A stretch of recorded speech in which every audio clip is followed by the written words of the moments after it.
Hello friends, જલપાની રસોઈમાં આપનું સ્વાગત છે। આજે આપણે બે પ્રકારની ચટણી બનાવવાના છીએ અને આ ચટણીને તમે ફ્રીજમાં 10થી 12 દિવસ માટે રાખી શકો છો। તો વિડીયોને એન્ડ સુધી જોતા રહેજો અને જ્યારે કોઈ પણ પ્રકારની ચાટ બનાવી હોય ત્યારે તમે ઇઝીથી આ ચટણીનો યુઝ કરી શકો છો અને તમારી ચાટ પણ ચટપટી તૈયાર થઈ જશે। તો શરૂ કરીએ બનાવવાનું। સૌપ્રથમ ખજૂર આંબલીની ચટણી બનાવશું। તો એની માટે મેં અહીંયા એક બાઉલ લઈ લીધું છે અને એમાં એક બાઉલ જેવી ખજૂર લીધેલી છે। તો ખજૂરના જે ઠળિયા હતા એને મેં કાઢી લીધેલા છે અને આપણે ખજૂરનું પ્રમાણ વધારે રાખવાનું છે, આંબલી કરતાં ખજૂર વધારે લેવાની। હવે એના પછી આપણે આંબલી પણ લઈ લેવાની છે। તો તમે જોઈ શકો છો કે મેં આંબલીનું પ્રમાણ થોડું ઓછું રાખેલું છે। તો એમાં જ આપણે ખજૂર સાથે જ આંબલીને એડ કરી દઈશું। એમાં થોડું પાણી ઉમેરી દેવાનું છે અને એને ગરમ કરવા માટે ગેસ ઉપર મૂકી દઈશું। ખજૂર આંબલીને થોડીવાર માટે ગરમ પાણીમાં ઉકળવા દઈશું, જેથી કરીને આપણે જ્યારે ક્રશ કરીશું ત્યારે ઇઝીથી એક રસ થઈ જશે। તો અહીંયા થોડીવાર માટે ગરમ થવા દેવાનું છે પાણીને। તો ઉકળવા લાગે ત્યારે આપણે ગેસ બંધ કરી દઈશું। જો આવી રીતે તમે થોડીવાર માટે ગરમ પાણીમાં પલાળીને રાખશો તો ઇઝીથી મિક્સરમાં ક્રશ થઈ જશે। પણ જો ઇન્સ્ટન્ટ અને ઉતાવળ હોય ત્યારે તમે કુકરમાં પણ 2 સીટી બાફીને ઇન્સ્ટન્ટ ચટણી બનાવી શકો છો। હવે આપણે આને થોડીવાર માટે પલળવા મૂકી રાખીશું। તો કલાક જેવું થઈ ગયું છે। એના પછી તમે જોઈ શકો છો કે ખજૂર એકદમ સરસ એવી સોફ્ટ થઈ ગઈ છે અને આંબલી પણ સારી એવી સોફ્ટ થઈ અને એકદમ ઇઝીથી ક્રશ થઈ જાય એવી થઈ ગયેલી છે। હવે એના પછી આપણે એક મિક્સર જાર લઈ લેવાનું છે અને એમાં આપણે આ ખજૂર આંબલી એડ કરી દઈશું।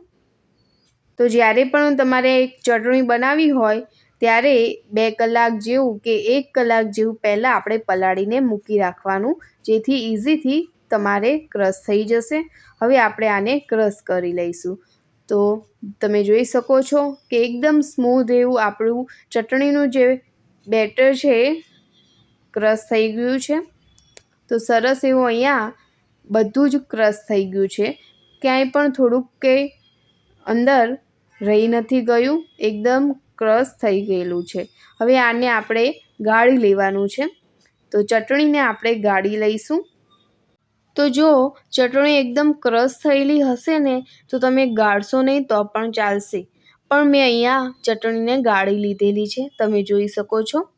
હવે એના પછી ચટણીને ગરમ કરવા માટે મૂકી દેવાની છે અને આપણે બધા જ મસાલા એમાં કરી દેવાના છે। તો સૌપ્રથમ લાલ મરચું પાવડર એડ કરી દેવાનું અને થોડું ધાણા જીરું એડ કરશું અને સ્વાદ મુજબ મીઠું ઉમેરીને બધું જ સરસ એવું મિક્સ કરી દેવાનું છે।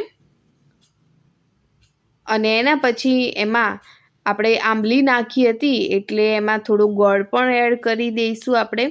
તો અહીંયા મેં થોડું ગોળ એડ કર્યો છે અને સરસ એવું મિક્સ કરીને એને થોડીવાર માટે થવા દેવાનું છે। તો તમે જ્યારે ક્રશ કરો ચટણીને એમાં પણ તમે ગોળ નાખી અને એની સાથે જ ક્રશ કરી શકો છો। તો અહીંયા મેં આમાં જ ગોળ નાખ્યો છે એટલે થોડીવાર માટે ઉકળવા દેવાનું। તો સરસ એવી આપણી ચટણી તૈયાર થઈ ગઈ છે।